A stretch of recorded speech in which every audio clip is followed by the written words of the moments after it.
女朋友突然让我给她乡下来的美女姐姐拍私房照，不拍就分手。无可奈何，我只能照办。短短几天，我体会到了乡下女人的热情。今天周六，我正在工作室里用 PS 修照片时，女友娇娇给我打电话，让我准备，等会帮她姐姐拍一组私房照。这是娇娇先前提过几次，我都拒绝了。没想到她直接把人从乡下叫了过来。我觉得头有点大，拒绝的话说了一套又一套，诸如我好多年没拍了，手生不想拍。结果娇娇以一句不想拍又不是不会拍给我堵回来了。从她打完电话到现在，我一点修照片的心情也没了，坐着抽了好几根烟。当年还在上大学时，我确实给别人拍过几套私房照，可当时我是为了挣点生活费。自从毕业之后，我再也没碰过这玩意。正当我心烦气躁的时候，门被敲响了，我过去开了门。超哥，娇娇扑进我怀里，可爱娇软的身体多少安抚了我烦躁的心情。我顺手搂住她，这才注意到她身后跟着的女孩。她穿着一身简单的 T 恤牛仔裤，个头很高，模样跟娇娇有几分相似，但气质更为温婉，羞怯的低着头，一言不发。我本以为娇娇的姐姐一直在乡下务农，必然长得敦厚黝黑，可令我没想到的是，她长得白白净净，一点也不像农村来的。娇娇介绍道：“超哥，这是我姐姐秀秀。”我冲秀秀点点头，那先进来吧。娇娇一进屋就将带来的行李箱打开，拿出一套水手服递给秀秀：“姐，你先去换上。”秀秀乖乖去更衣间换衣服了。趁着这个机会，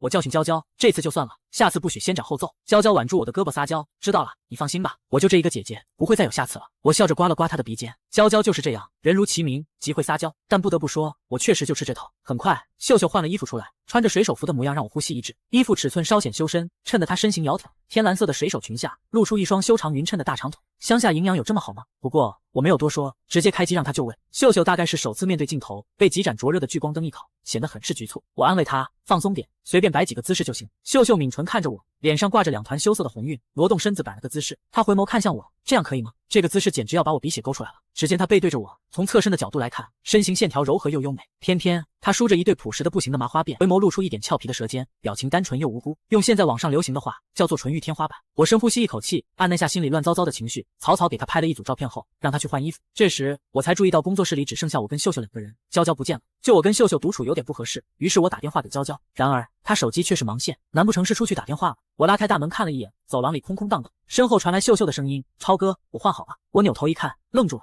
她上身穿着纯白色的棉质衬衣，领口微微松开，露出一点精致的锁骨。她的脸跟娇娇实在相像，偏偏身形比娇娇更舒展大气，简直就像个气质升级版的女朋友。我看得愣神，秀秀却跑过来紧张地说：“超哥，你没事吧？怎么突然流鼻血了？”我这才意识到鼻子底下热热的，用手一抹，全是血。我赶紧抓了几张纸把脸上的血擦干净，简直是太丢人了。秀秀却浑然不知，叠了张纸巾帮我塞进鼻孔里。她身上好闻的草木清香直冲进我的鼻腔，我还沉浸在她的气味中。她突然扶着我的肩膀，把我往卫生间里推。我脑海中警铃大作，紧张地说：“你别乱来啊！”她的手心十分灼热，仿佛能把我的皮肤烫个窟窿。却只见她拧开水龙头，沾湿了双手后，面对着我：“超哥，麻烦你把头低下来。”鬼使神差的，我低下了头，脖子后面传来冰凉的触感。她柔软的小手不断轻拍，她边拍边说：“我干农活的时候偶尔流鼻血，阿妈就是这样给我处理的，很管用的。”我这才知道自己真是想多了，人家只是想帮我而已。这方法确实管用，鼻子里的血真的止住了。谢谢。我扭头与她道谢，却发现她领口处沾了点水渍，浅色布料显得有些透亮。我感觉鼻子又有血崩的趋势，赶紧往外走。出来拍完吧。秀秀乖乖的跟在我后面出来了。等拍完这套后，她又去换了一身衣服，这套让我彻底不淡定，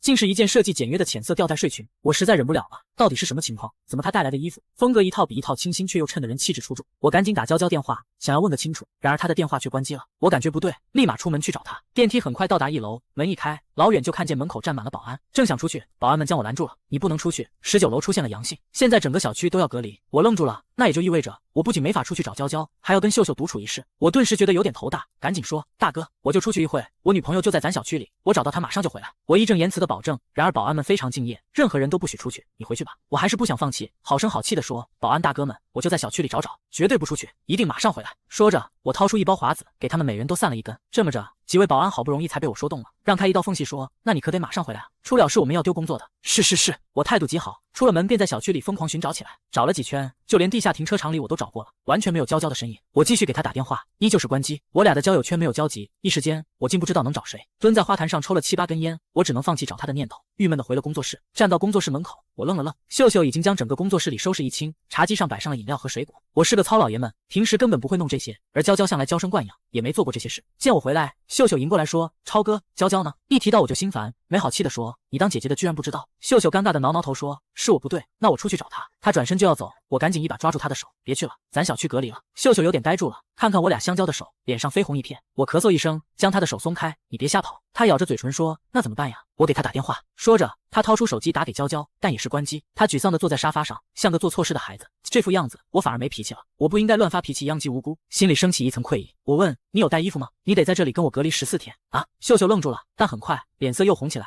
我穿来的那身衣服就行。我点点头，气氛有点尴尬起来。半晌，他小心翼翼地说：“你饿了吗？我做饭给你吃吧。”肚子确实有点饿了，从中午到现在我都没吃什么东西。我点点头，指了指厨房说：“冰箱里有菜，你看着做。”我经常住在工作室里，这里就相当于我半个家，所以我都会准备点蔬菜、泡面之类囤放着。秀秀挽了挽头发，起身去做饭了。工作台上烟灰缸已经被清理过，桌面上乱七八糟的废纸也不见了，地面拖得锃亮，干净到都能反光了。说实话，有个勤快的人帮着收拾打扫卫生，感觉确实不错。看着秀秀在厨房里忙碌的背影，我不禁对她生出几分好感。秀秀手脚特别麻利，没多久就端上了2菜1汤，卖相不错。我食欲大开，很快就将2道菜一扫而空，连汤也喝得见底。秀秀吃的不多，一直给我夹菜舀汤，贴心照顾我的感觉，真是1等1的贤惠。晚上，我把休息室的床让给秀秀，自己睡在外面的沙发上。躺下没多久，窗外漆黑的夜空中掠过一道闪电，紧接着轰隆一声，响起震耳欲聋的雷声。饶是我这种从来不怕打雷的大男人，都被声音震得哆嗦了一下。还没等我回过神，里间的门突然打开，秀秀跑出来冲进我怀里，我有点懵啊。她紧紧抱着我，身上沐浴乳的清香萦绕在我的鼻侧，她蜷缩在我怀里瑟瑟发抖，显然是吓坏了。窗外又传来一声巨雷，她哆嗦着尖叫一声，在我胸口蹭来蹭去，看样子她是怕打雷。于是我轻拍着她的后背安抚她：“没事没事，别怕。”雷声又响了几次，每次她都会抱得越发用力，紧到恨不得躲进我身体里。我一个血气方刚的年轻小伙子，被这么抱着拱来拱去，实在有点上头。不过即使有冲动，我还是忍住了。我再怎么禽兽，也不会对女友的姐姐下手。好久，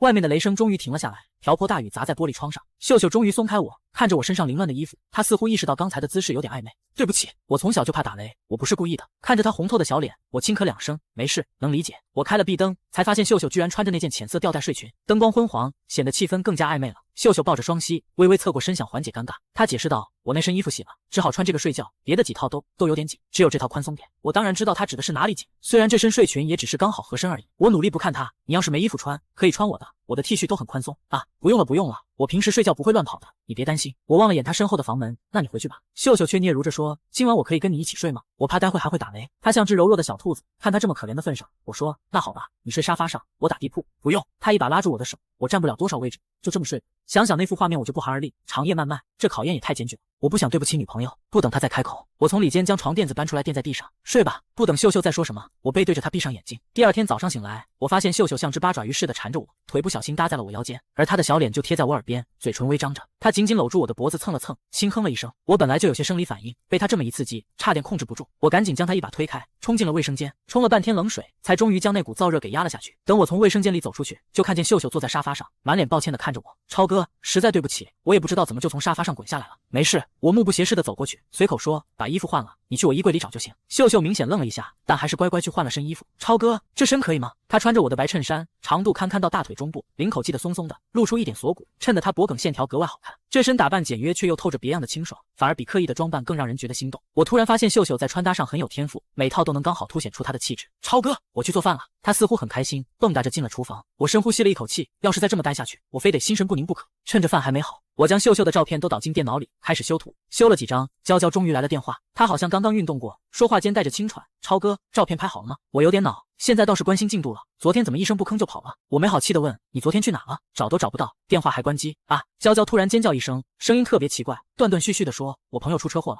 我在医院照顾他，忘了跟你说了。”原来是这样，我的恼怒消散了几分，但还是不舒服，一整晚都没个消息，知不知道我很担心你？娇娇说：“哎呀，人家走得匆忙，没带手机充电器嘛，你就原谅我吧。”她言辞恳切，我也没再怪她。我把隔离的事说了一下，原以为她作为女友多少会有点醋意，谁知道她笑着说：“那就拜托你收留一下我姐姐了，放心，她什么都会做，一定会将你伺候得舒舒服服。”伺候这2个字听起来实在是怪怪的。我正准备说话，娇娇又奇怪地啊了一声，已经是第2声了，这声音我熟，是她在亲密时才会发出的声音。我觉得不对劲，于是说：“打视频电话吧，我想看看你。”娇娇顿时紧张起来，那个我在外面呢，不方便开视频，你等我晚上回去。说完她就挂了。我火大起来，将电话拨回去，她又关机了。娇娇在干嘛？我急得就像是热锅上的蚂蚁，拿了车钥匙就冲出门。然而令我没想到的是，电梯都停了。我从8楼走楼梯下去，到了门口，发现大门锁上了。我敲了敲门，没人回应，外面烈日当空，却一个人影都没有。秀秀也跟着下来了，她在我身后说：“超哥，娇娇找你。”我狐疑的转过头，就见她举着手机，娇娇的小脸出现在屏幕中。超哥，刚才手机没电了。她满脸潮红，鬓角都被汗湿了，嘴唇嫣红微肿，看起来状态很不对劲。我冷冷地说：“你刚才干嘛了？”娇娇说：“刚才在健身呢，品牌方那边说我有点偏胖，让我减肥。”是吗？不是在医院吗？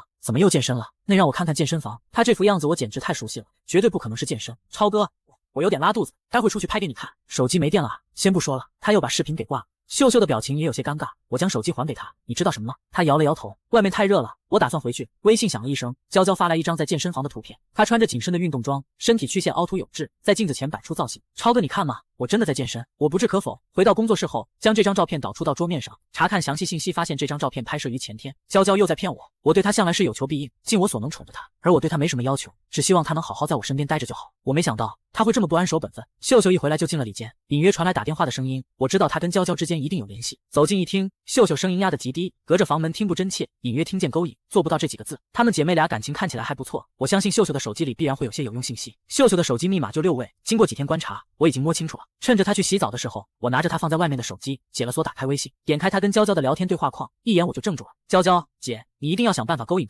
他出轨了我才好跟他分手。我脑子里嗡了一下，难怪秀秀总是在我面前展现出别样的气质，原来都是和娇娇串通好，想让我犯错的。往上翻去，越看我的手越抖。姐，我真的受不了王超了，别的模特都是跑车接送，我呢只能坐出租车，丢脸死了。姐，我今天认识一个超有钱的富二代，开公司的那种，出手特别阔绰，你过来帮我稳住王超吧，我暂时还不想跟他分手。这小子傻不拉几的，虽然没几个钱，但是对我言听计从，他的钱不拿白不拿。他说认识富二代的时间是上个月，我不敢相信在我面前乖巧听话的女朋友背后竟然这么黑心，不仅脚踩2条船，还把我当冤大头。那个富二代是谁？他没有说，我忍无可忍，将所有对话用自己的手机拍下来，全部发给了娇娇，问她是怎么回事。娇娇显然是慌了，直接打了电话过来，我态度冷淡，等着看她怎么圆。超哥，那些话我只是跟姐姐说着玩的，我这么爱你，怎么会对不起你呢？你要相信我，是吗？那你告诉我那个富二代是谁？超哥，哪个富二代啊？哎呀，那只是随便说说而已，也就当时见了一面，我都把他给忘了。虽然他的声音还是那么娇柔好听，可现在我一点也不觉得悦耳，只觉得这都是他伪装的手段。再给你一次机会，告诉我他是谁。娇娇支吾了半天也说不出来。就在这时，秀秀洗好澡出来，一眼就看见我拿着他的手机，他一把抢了过去，看到屏幕上的内容，他惊慌地说：超哥，你怎么拿我手机啊？我冷哼了一声，将耳边还在通话的手机打开扩音器，递到他面前，来，跟你的好妹妹串供。秀秀愣住了，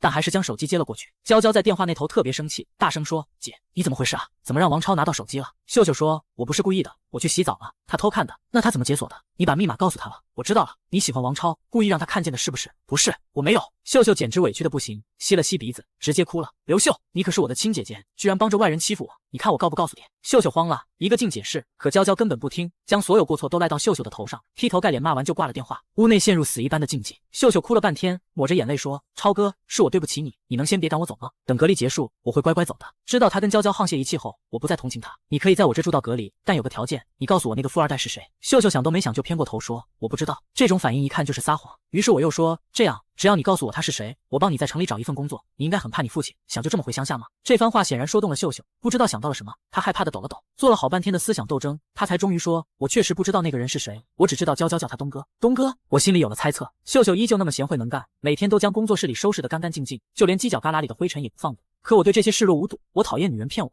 因为娇娇的背叛，我一点工作的心思也没有，烦躁地坐在阳台上抽烟。这时手机响了，是我的老板李东。听说你小子最近和大姨子隔离在一起，怎么样？姐姐的滋味如何？我没心思跟他开玩笑，只说不知道，无事发生。哎，你就是不知道享受。要换了我，孤男寡女共处一室，肯定要好好相处解解闷。隔离多无聊，还不赶紧找点乐子？我不想跟他聊这些，岔开话题。昨天我已经把客户视频发过去了，客户打款了吗？嗨，这个你就别操心了，少不了你的提成。我笑了，项目款通常都是他拿大头，我只能吃点零头，有什么好惦记的？隔离结束，我让秀秀收拾了行李，关上了工作室的大门。秀秀又哭了，看着我欲言又止。我不想跟他多说什么，我现在只有一个念头，找到娇娇。可是他多半不会再住我那了，我不知道要去哪里找他。秀秀扯了扯我的衣角，小声说：超哥，要是我告诉你娇娇在哪，你可不可以收留我一阵子？我爹只宠娇娇，回去他会打死我。他告诉了我一个地址，我驱车赶过去。到地方是个高档小区，随便不让人进。我跟保安聊了半天，搭了2包华子，保安才终于松了口，说可以帮我认认。我马上掏出手机，翻出娇娇照片，保安一看立马说：她认得，长得可漂亮了，身材又好，平时开着一辆红色小跑车，特别拉风。红色跑车，娇娇什么时候买车了？保安又说她每天上午都会出去，这回应该快了。不多时，我果然看见一辆红色跑车开出来，驾驶座上居然是李东。早在秀秀说出那个东哥时，我就已经对李东有所怀疑，我万万没想到真是他。2个狗男女显然没有看见我，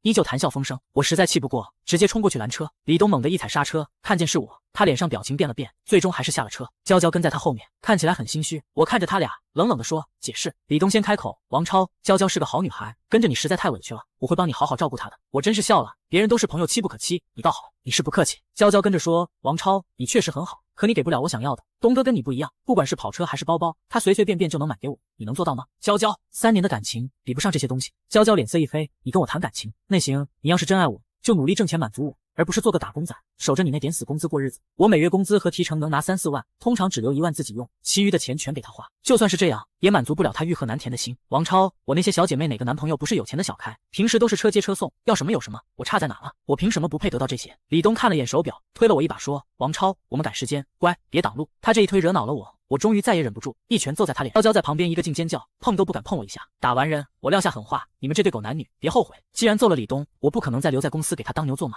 于是我回到公司，收拾好自己的东西，回了工作室。我有技术，只是缺一点启动资金，但我可以从小活干起，慢慢来。以前很多客户都是我联系的，李东多数时候就是个甩手掌柜，清闲的躺着收钱。我在电话簿里翻了翻，凭着印象找出几个跟李东已经闹掰的客户。李东要价高，这些人多半都是因为跟价格谈不拢才放弃合作。我没那么贪心，酬劳我可以只收他的1半，甚至更低。打电话过去挨个谈了谈，很快就敲定一个，我舒了口气，算是一个好的开始。李东消息很灵通，立马给我发消息：王超，你竟然敢抢我的生意，胆子还真是肥了。拉活个凭本事，要不是他贪心不足，也轮不到我捡漏。我冷笑一声，没有回话。回到工作室门口，没想到秀秀还没走，她抱着包蹲在门口，见我一来就赶紧站起来。我不耐烦地说：为什么还没走？东西没拿？不是的，秀秀支吾着说：超哥，我不想回去，我可不可以在这给你当保姆？我可以打扫卫生，给你做饭，我不要工资，只要你给我口饭吃就行。不行，我断然拒绝，她可是娇娇的姐姐，我不会把这种隐患留在身边。秀秀哭着说：超哥，求你了，其实我喜欢你很久了，我什么都不要，我就想留在你身边。我愣住了，他说的情真意切，想起过往种种，我最终还是没忍心将他赶走。此后的日子，我更加努力工作，我要让所有瞧不起我的人看看，我王超必然会有翻身的那一天。虽然我情场失意，但事业上很得意。李东公司里少了挑大梁的人，逐渐的客源全都流到了我这边，他们都知道我这边价低活好，于是我这单子不断。很快，我搬了更大的工作室，李东公司入不敷出，连员工工资都发不出来，